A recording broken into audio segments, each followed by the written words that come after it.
Olá, turma, bom dia. Vamos para nossa aula de ciências e na aula de ciências de hoje vamos falar sobre solo, sobre a composição dos solos, a importância dos solos, né, como eles se formam.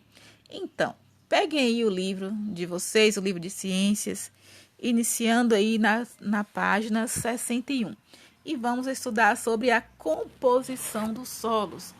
A formação do solo é um processo lento, ou seja, né, um processo bem demorado e que leva muitos e muitos anos, e ela se dá por meio do desgaste de rochas em razão aí da ação da chuva, do vento, das águas dos rios, dos mares, da variação da temperatura, né, a mudança de temperatura e também das atividades das plantas e até de outros seres vivos. Então, galerinha, olha só, os solos, eles se formam a partir da decomposição das rochas ao longo do tempo, ou seja, após aí um período de milhares ou até de milhões de anos.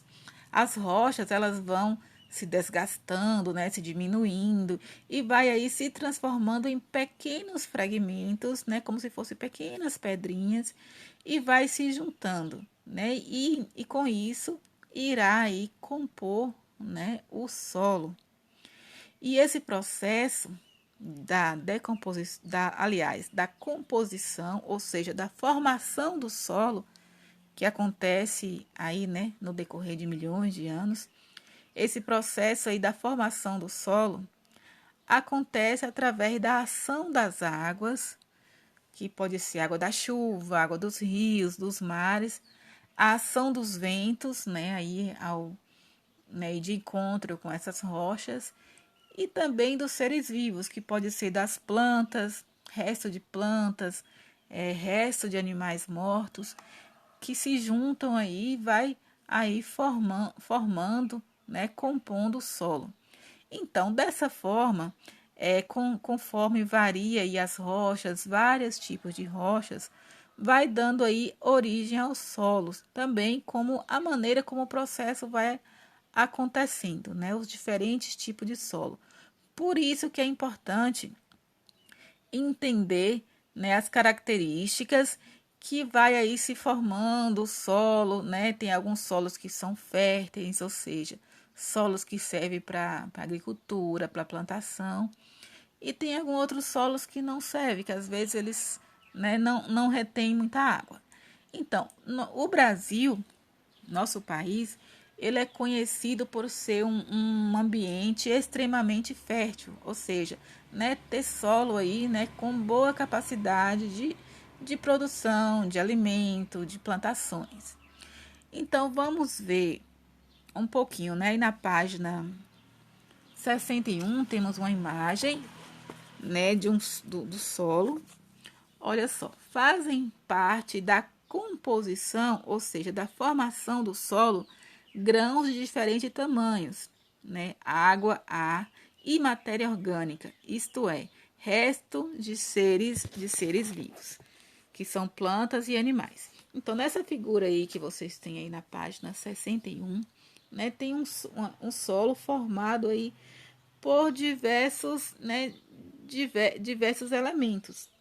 Aí o número né, no número aí tem dois tipos de cogumelo.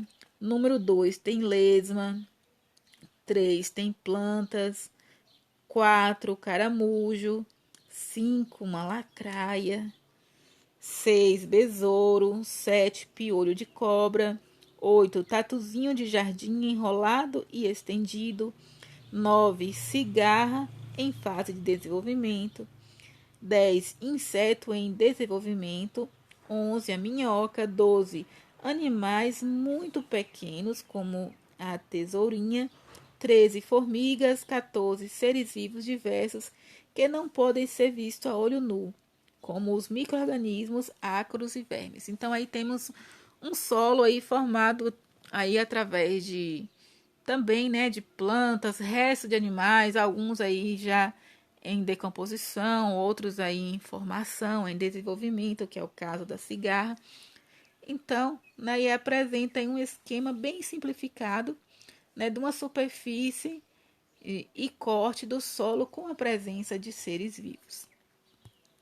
Então, os solos, eles não são iguais, né? A gente não vai encontrar solos todos iguais. Cada um tem aí suas espessuras e características.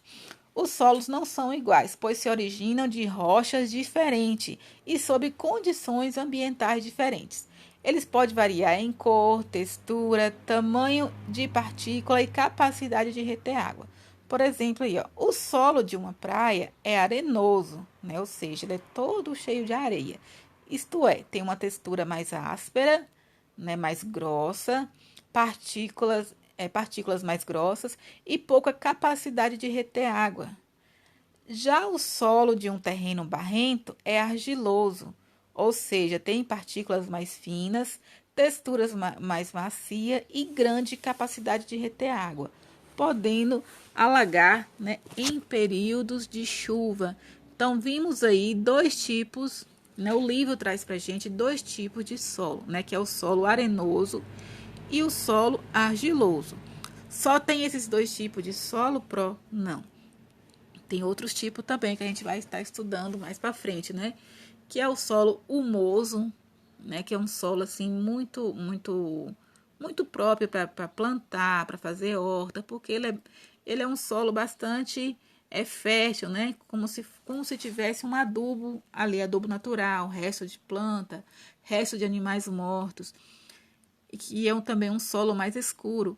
E temos também um solo que chamamos de solo calcário, que às vezes tem muito rochas mais grossas.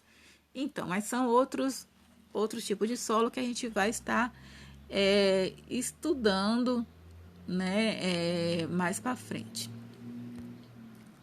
Agora vamos ver sobre a importância do solo, né? O solo muito importante. Então, muitos animais retiram alimento do solo e encontram abrigo nele, como as minhocas, né? As minhocas, elas, né, vivem aí, né, no solo, retira seu alimento. E é no solo que as pessoas vivem, constroem moradias e desenvolvem as mais diversas atividades, né, como a agricultura, né, plantações, a pecuária, né, que é a criação de animais como gado, galinhas, porcos, e também o extrativismo. O que é o extrativismo?